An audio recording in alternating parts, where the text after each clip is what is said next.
Pada masa itu ada aturan yang mengatakan bahwa jika seseorang wanita tidak bisa memiliki anak, pelayan wanita tersebut bisa melahirkan anak sebagai gantinya. Anak tersebut akan dianggap sebagai anak dari sang istri.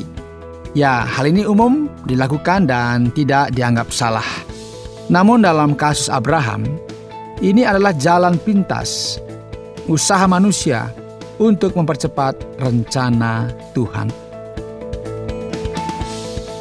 Saudara pendengar, bersama dengan saya, Oti Priambodo, dalam program Jalan 66. Sebuah program di mana kita mempelajari Alkitab pasal demi pasal. Hari ini kita akan melanjutkan pembacaan kita dari Kitab Kejadian. Kitab ini menceritakan penciptaan alam semesta dalam beberapa pasal. Kemudian di pasal yang ke-12 hingga pasal yang ke-24, fokus membahas kehidupan seorang bapa yang hebat bernama Abraham. Saat ini kita sudah sampai pada pasal yang ke-16, yang membahas tentang Hagar dan Ismail. Pernahkah Anda merasa Tuhan terlalu lama untuk menjawab doa Anda dan mencoba mempercepatnya dengan usaha Anda sendiri? Itulah yang dilakukan Abraham, meskipun Tuhan telah memerintahkannya untuk menunggu. Karena Tuhan tidak membutuhkan bantuan manusia untuk menggenapi janjinya. Pak Yohanes akan membahas tema kita pada hari ini, yaitu jalan pintas menuju tempat yang tidak benar. Senang bisa berjumpa lagi dengan pendengar yang dikasihi oleh Tuhan. Semoga saudara semuanya dalam keadaan sehat, selalu diberkati oleh Tuhan. Kiranya kebersamaan kita dalam program Jalan 66 ini akan bersama-sama kita dikuatkan iman, semakin memahami apa rencana Tuhan di dalam kehidupan kita, sehingga kita selalu berpegang teguh kepada janji-janjinya. Saudara, dalam pelajaran sebelumnya, kita telah melihat bahwa Tuhan berjanji kepada Abraham untuk memberinya banyak keturunan dan juga memberikan tanah sebagai tempat tinggal. Namun janji ini tentu memerlukan waktu yang cukup panjang untuk digenapi, sehingga Abraham harus bersabar. Dalam perjalanannya, kita tahu bahwa Abraham menghadapi banyak sekali tantangan. Dia harus berpindah-pindah tempat, Abraham harus tinggal di tenda, dan harus ingat juga, mereka juga harus mengalami kelaparan. Dan kita ingat kisah di mana dia harus lari ke Mesir. Karena apa? Karena bertanggung jawab terhadap keluarganya, sehingga harus ke Mesir untuk mendapatkan makanan. Saudara, selain itu, Abraham dan Sarah juga belum memiliki anak. Dan tentunya mereka akan merasakan hal yang tidak mudah, sekalipun Tuhan sudah berjanji bahwa Tuhan akan memberikan anak kepada mereka. Mungkin jadi pertanyaan, apakah janji Tuhan benar-benar akan digenapi? Nah, dalam pasal 15, Tuhan menampakkan diri kepada Abraham dan meyakinkan mereka bahwa dia tidak melupakan janjinya. Jadi Abraham harus belajar hal yang sama di dalam kehidupan ini. Yaitu apa? Tetap mengingat bahwa Tuhan itu setia kepada janjinya. Tuhan tidak pernah terlambat dalam menepati janjinya. Dan kita semua juga harus belajar bahwa Tuhan tidak pernah terlambat. Hanya memang kita perlu bersabar. Nah, mari kita membaca kitab Kejadian pasal 16 bersama-sama. Jadi saya baca di sini, saudara juga bisa baca di rumah, sehingga kita akan bersama-sama belajar. Pasal 16 ayat pertama, adapun Sarai istri Abraham itu tidak beranak. Ia mempunyai seorang hamba perempuan orang Mesir, Hagar namanya. Berkatalah Sarai kepada Abram, engkau tahu, Tuhan tidak memberikan aku melahirkan. Karena itu baiklah hampiri hambaku itu. Mungkin oleh dialah aku dapat memperoleh seorang anak. Dan Abram mendengarkan perkataan Sarai. Jadi Sarai istri Abram itu mengambil Hagar hambanya orang Mesir itu, yakni ketika Abram telah 10 tahun tinggal di tanah Kanaan. Lalu memberikannya kepada Abram suaminya untuk menjadi istrinya. Abram menghampiri Hagar, lalu mengandunglah perempuan itu. Ketika Hagar tahu bahwa ia mengandung, maka ia memandang rendah akan nyonyanya itu. Lalu berkatalah Sarai kepada Abram, "Penghinaan yang kuderita ini adalah tanggung jawabmu.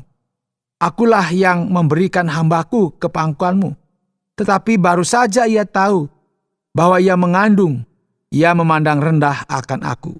Tuhan kiranya yang menjadi hakim antara aku dan engkau. Kata Abram kepada Sarai, "Hambamu itu di bawah kekuasaanmu. Perbuatlah kepadanya apa yang kau pandang baik." Lalu Sarai menindas Hagar, sehingga ia lari meninggalkannya. Saudara, perhatikan, masalah mulai muncul. Ini adalah keadaan di mana Sarai dan Abraham, dengan pemikiran manusia biasa, mereka merasa bahwa Tuhan kok nggak menepati janjinya, Tuhan terlambat. Mungkin mereka juga merasakan sedikit keraguan. Apa iya Tuhan akan memenuhi janjinya bahwa mereka akan memiliki anak kandung? Nah, dalam keadaan ini, mereka seperti membuat keputusan. Untuk apa? Ya, bantu sedikitlah, agar sesuailah dengan apa yang Tuhan katakan. Abram sudah tinggal di Kanaan, dikatakan di sana selama 10 tahun. Dan Tuhan membuat janji ini sekitar 11 tahun yang lalu, bayangkan saudara. Saat itu Abram sudah berusia 86 tahun. Ya, ini nampaknya waktu berlalu begitu cepat. Dan mereka merasa mungkin ya, jika mereka tidak campur tangan sekarang, waduh ini terlambat ini. Tuhan sih janji-janji, tapi buktinya nggak ada. Akhirnya mereka mengambil jalan pintas dan berusaha menjawab doa mereka sendiri. Saudara, setelah Hagar menyadari bahwa dia akan memiliki anak, sedangkan Sarai tidak, wow, Hagar menjadi sombong dan mulai nggak sopan, padahal dia ini adalah pelayan. Nah, sekarang seperti Adam yang menyalahkan Hawa dan Hawa yang menyalahkan ular, mulai juga di sini saudara, Sarai menyalahkan Abram atas kekacauan ini. Meskipun, masih ingat ya, ini kan idenya Sarai, bukan idenya Abram loh ya, kok Abram disalahkan. Seringkali saudara, kita membuat masalah untuk diri kita sendiri, kemudian ketika masalah itu hadir, kita mulai menyalahkan orang lain. Ini yang dilakukan oleh Sarai kepada Abram. Coba perhatikan. Tuhan kiranya yang menjadi hakim antara aku dan engkau. Wow, ini keras. Dia marah-marah. Jadi mungkin Abram bilang, "Iya, tapi siapa yang berikan pelayanmu kepada saya?" Wah, kemudian si Sarai mungkin gak terima juga. Dan kita lihat sekarang saudara, kelanjutan dari kisah ini. Lalu malaikat Tuhan menjumpainya, yaitu Hagar, dekat suatu mata air di padang gurun, yakni dekat mata air di jalan ke Syur. Katanya, "Hagar, hamba Sarai, dari manakah datangmu dan kemanakah pergimu?" Jawabnya, "Aku lari meninggalkan Sarai nyonyaku." Lalu kata malaikat Tuhan itu kepadanya, "Kembalilah kepada nyonyamu, biarkanlah engkau ditindas di bawah kekuasaannya." Lagi kata malaikat Tuhan itu kepadanya, "Aku akan membuat sangat banyak keturunanmu, sehingga tidak dapat dihitung karena banyaknya."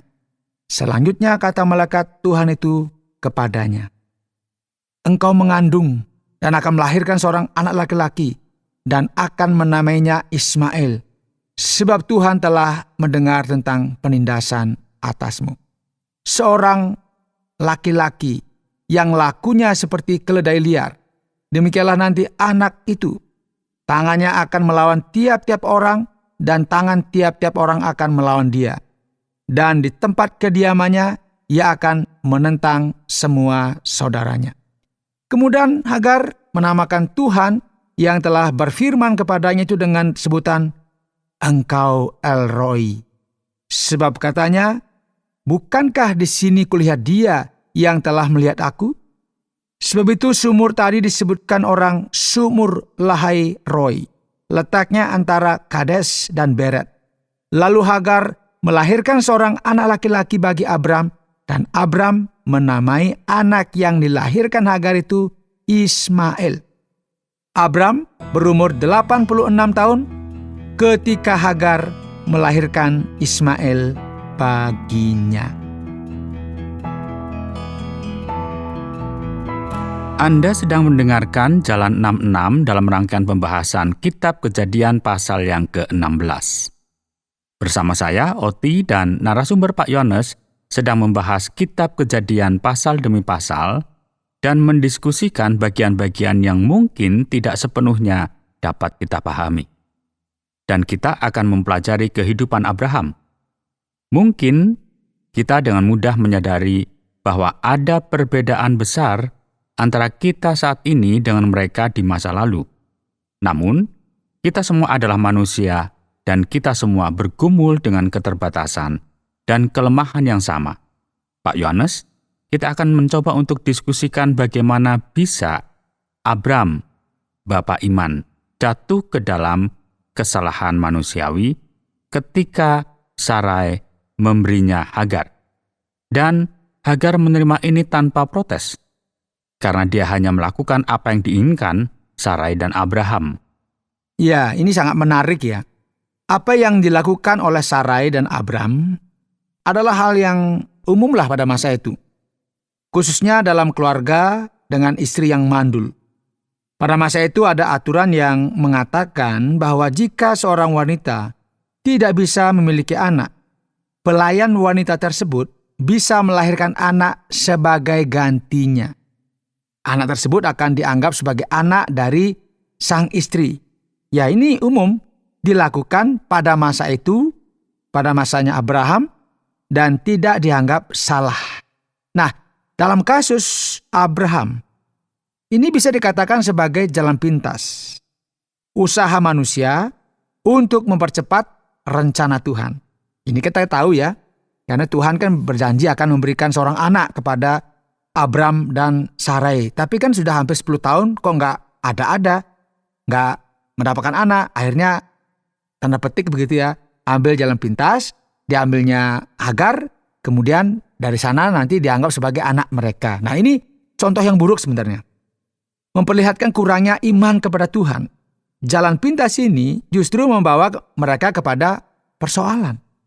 Karena keputusan mereka, Sarai dan Abraham, atau Sarah dan Abraham mulai menghadapi konflik dalam pernikahan mereka.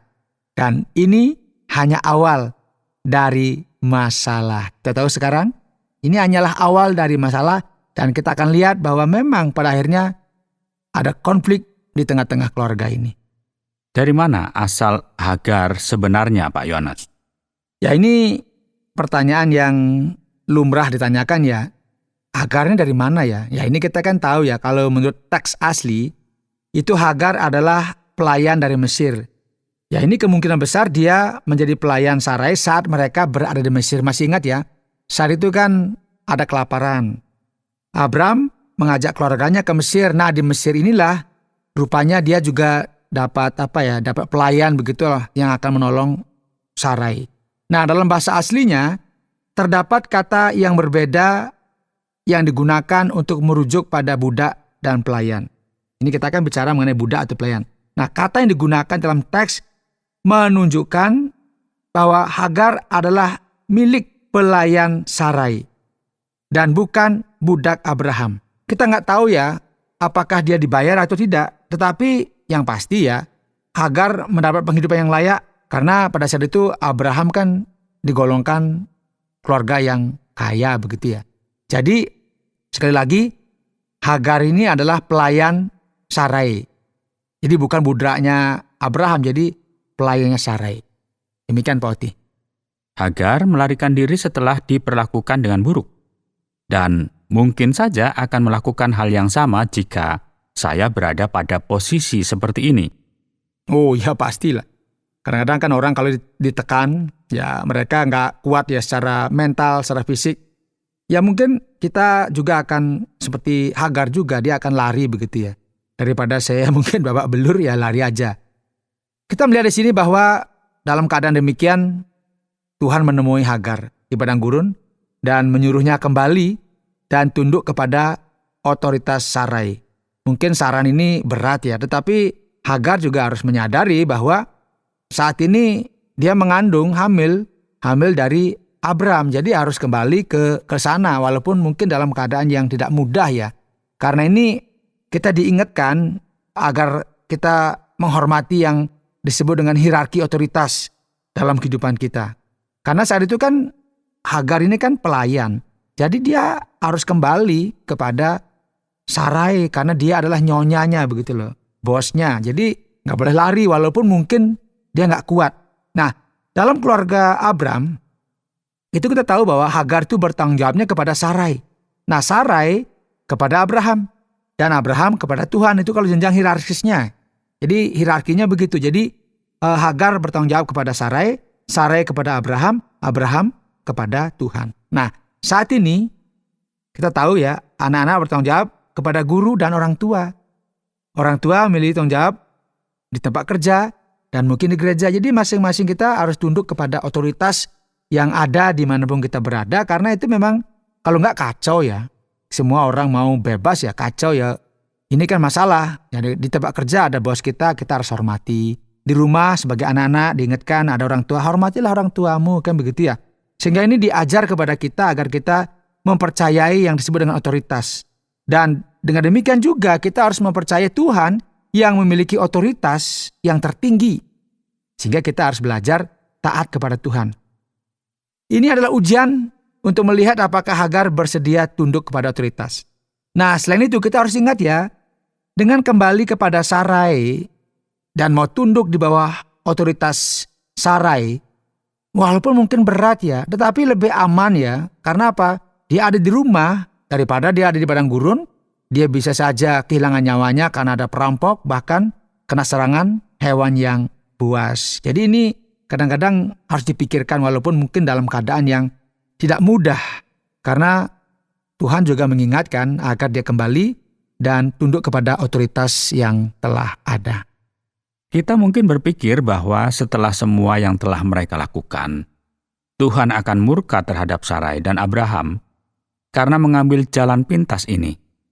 Dia bisa saja berkata, "Cukup, aku sudah membuat janji dan kalian harus menunggu. Tampaknya kalian tidak mempercayai aku. Aku tidak mau lagi berurusan denganmu." Iya. Kadang-kadang kita mikir begitu ya, Tuhan pasti murka ini. Ini gimana ini? Masa gak percaya kepada saya? Kok janjiku ini kok gak dipercayai? Ya, kadang-kadang seperti itu. Mungkin juga Tuhan bisa menghukum Hagar dan anaknya yang belum lahir. Tapi kan gak terjadi seperti itu. Ini yang kita harus ingat bahwa Tuhan itu luar biasa. Alkitab mengatakan bahwa setelah Hagar, orang yang menjadi masalah utama dalam kehidupan Sarai dan Abram, diusir dari rumah Abraham, malaikat Tuhan menemui Hagar. Ini menunjukkan bahwa Tuhan peduli pada Hagar meskipun dia terlibat dalam rencana Sarai dan Abram yang kurang percaya. Malaikat Tuhan berkata kepada Hagar bahwa dia juga akan memiliki banyak keturunan. Ini menunjukkan bahwa Tuhan tidak terkejut dengan kesalahan manusia. Gak kaget begitu. Lu kok bisa salah? Tuhan tahu karena memang manusia gak sempurna. Ingat ya, dia selalu punya rencana cadangan. Untuk apa? Untuk mewujudkan tujuannya sekalipun manusia berbuat salah. Dia tetap menunjukkan kemurahan hatinya, bahkan kepada orang-orang yang gagal di dalam iman mereka. Ya, Tuhan berbelas kasihan bahkan kepada keturunan Ismail. Dan apa yang dia katakan tentang Ismail terjadi. Lakunya seperti keledai liar, demikian nanti anak itu. Tangannya akan melawan tiap-tiap orang, dan tangan tiap-tiap orang akan melawan dia. Ya, ini satu hal yang luar biasa ya. Ismail kemudian menjadi bapak orang Arab yang tinggal di Timur Tengah dan akan menghuni tanah itu selama berabad-abad. Nah, sejarah juga menunjukkan apa yang terjadi di Timur Tengah berkaitan dengan hubungan keturunan Ismail dengan keturunan Ishak yang kemudian dikenal sebagai bangsa Israel. Ya, ini sudah kita pahami bersama. Tanpa masuk ke dalam politik, kita nggak boleh bicara politik. Sejarah menunjukkan bahwa terdapat perselisihan lah di antara keturunan Ismail yang hidup berdekatan dengan saudara-saudaranya keturunan Ishak. Tetapi kita harus mengakui, saudara, bahwa firman Tuhan terbukti benar dalam segala hal.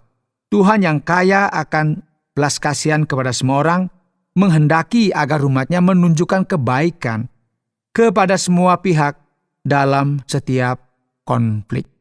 Dituliskan bahwa malaikat Tuhan berbicara kepada Hagar. Siapa ini sebenarnya? Ya, ini kalau bicara mengenai malaikat Tuhan, seringkali merujuk pada Tuhan Yesus sebelum dia lahir dalam rupa seorang bayi di palungan. Yesus sudah ada sebelumnya sebagai pribadi kedua dalam Tritunggal, bahkan dituliskan dalam kitab Kolose bahwa dunia diciptakan melalui Dia. Jadi Hagar sebenarnya berbicara dengan Yesus dalam bentuk spiritualnya. Jadi penting bagi kita memahami bahwa Tuhan memilih untuk menunjukkan belas kasihan dan membantu Sarai dan Abram, bukannya menghukum mereka. Meskipun tindakan mereka tampaknya ini seperti akan mengancam janji Tuhan yang sebenarnya kepada Abraham. Ingat, Tuhan tetap setia kepada janjinya. Dia menunjukkan kebaikannya kepada Hagar yang membantu menjaga janji kepada Abraham. Di bagian selanjutnya, kita akan melihat bagaimana kelanjutan dari situasi ini. Apakah menurut Pak Yohanes, orang bisa menganggap contoh Abram dan Hagar ini sebagai pembenaran untuk melakukan hal yang serupa? Oh, tidak ya. Karena ketika Alkitab mencatat dosa, itu nggak berarti Tuhan merestuinya, nggak seperti itu. Misalnya ketika Absalom memberontak terhadap ayahnya, Raja Daud, itu kan bukan tindakan yang baik ya. Tradisi memiliki anak dari pelayan mungkin umum dilakukan pada masa itu. Tetapi bukan berarti tradisi itu benar. Bahkan kita bisa melihat sendiri bahwa kesalahan ini membawa banyak masalah bagi keluarga Abraham. Menunggu waktu Tuhan memang sulit. Saya tahu banyak pasangan yang berjuang dengan kemandulan dan saya juga merasa sedih melihat pasangan yang sangat ingin dikaruniai anak, tetapi tidak dapat memilikinya. Ada juga orang yang ingin menikah tetapi belum menemukan pasangan yang tepat untuk menghabiskan sisa hidup mereka bersama-sama. Ya, benar sekali Pak Tia. Ini adalah bagian dari kehidupan nyata. Mudah bagi kita untuk berkata, tunggu saja, Tuhan pasti akan bertindak. Namun setelah bertahun-tahun, kita tunggu, lelah. Pasti kita akan tergoda dan akhirnya menyerah. Jika kita mendalami dan kita membaca Alkitab secara keseluruhan, kita akan melihat bahwa banyak istri para leluhur awalnya, seperti Sarai, Ribka, dan Rahel, gak punya anak. Tetapi ketika mereka berdoa bersama suaminya, mereka akhirnya dikaruniai seorang anak. Namun faktanya, tidak semua orang mendapatkan akhir cerita yang bahagia sesuai keinginannya. Ya, terkadang juga kita mendapatkan apa yang kita inginkan, namun tidak sesuai dengan harapan kita. Ini ada orang yang berkata, lebih baik tidak menikah daripada menikah dengan orang yang salah. Kira-kira ada yang setuju nggak? Jadi kita harus benar-benar yakin dengan siapa kita akan menjalin hubungan. Banyak orang muda memiliki harapan yang kurang realistis tentang pasangan hidup mereka. Banyak wanita mengharapkan lelaki bak pangeran berkuda putih. Sementara para pria membayangkan wanita yang sempurna dalam segala hal. Tapi ingat satu hal, kita harus memahami tidak ada pasangan yang sempurna. Kita tahu bahwa kita juga tidak sempurna. Jadi jangan mengharapkan pasangan kita juga sempurna. Yang pasti Tuhan selalu bekerja. Meskipun tampaknya memakan waktu yang lama. Saya pernah mendengar tentang ayah yang seumur hidup berdoa supaya anak laki-lakinya bisa kembali ke jalan Tuhan. Meski sang ayah tidak sempat melihat anaknya bertobat. Setelah sang ayah meninggal, anak itu akhirnya berkomitmen untuk menjadi orang percaya. Ya mungkin kita merasa Tuhan tidak bekerja sesuai dengan waktu kita. Tetapi yakinlah bahwa waktunya pastilah yang terbaik. Kadang-kadang kita terlalu terburu-buru ingin mendapatkan jawaban untuk doa-doa kita. Terima kasih banyak Pak Yohanes atas kata-kata yang meneguhkan ini. Sekarang, mari kita mendengarkan kesimpulan dari kitab Kejadian pasal yang ke-16 ini. Pasal ini menceritakan tentang Sarai dan Abram yang mencoba mempercepat rencana Tuhan dengan cara mereka sendiri. Mereka memutuskan untuk mengambil jalan pintas dengan usaha manusiawi. Nah, dari kisah hidup Hagar dan kelahiran anaknya Ismail, kita bisa belajar bahwa ketika kita berusaha mencari jalan lain yang tidak sesuai dengan kehendak Tuhan, biasanya rencana kita tidak akan berhasil. Tuhan telah berjanji kepada Abram dan Sarai bahwa mereka akan memiliki keturunan, tetapi mereka tidak sabar menunggu Tuhan bertindak. Jadi mereka membuat rencana B atau plan B yang akhirnya tidak sesuai dengan harapan. Hal kedua penting untuk kita ingat adalah meskipun kita gagal, Tuhan akan selalu memberikan kepada kita pengharapan karena Dia selalu punya cara untuk mewujudkan kehendak-Nya.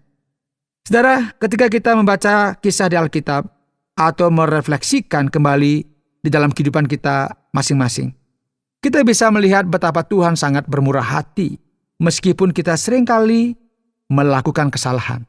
Bahkan mungkin apa yang kita lakukan bukanlah kesalahan, tetapi kita dengan sengaja melakukan hal yang kita tahu akan mendukakan hati Tuhan. Kita mungkin gak bisa mengubah masa lalu, tetapi kita bisa bertekad untuk melakukan yang lebih baik di masa yang akan datang. Tuhan selalu menawarkan belas kasihan-Nya bagi siapa saja yang bertobat dan kebenarannya untuk membimbing kehidupan kita. Baiklah, terima kasih Pak Yohanes. Dan kita baru saja mempelajari Kejadian pasal yang ke-16 dan berharap akan bertemu dengan kami di program berikutnya. Saudara pendengar, karena waktu yang tidak memungkinkan, kita akhiri program Jalan 66 kali ini. Kami menantikan Anda untuk tetap mengikuti pelajaran berikut dalam lanjutan pembelajaran Alkitab yang memberikan pelajaran menyeluruh tentang firman Tuhan. Jika Anda memiliki pertanyaan atau berespon terhadap topik berhubungan dengan program ini, silakan menyampaikan melalui WhatsApp ke nomor 081 333 777 386. Terima kasih atas perhatian Anda.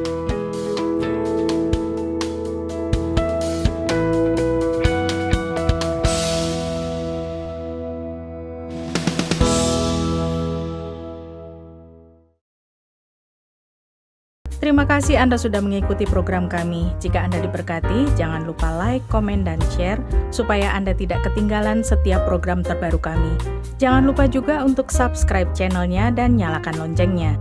Jika Anda ingin mendukung pelayanan kami, bisa melalui rekening kami berikut ini atau menghubungi kami di sini.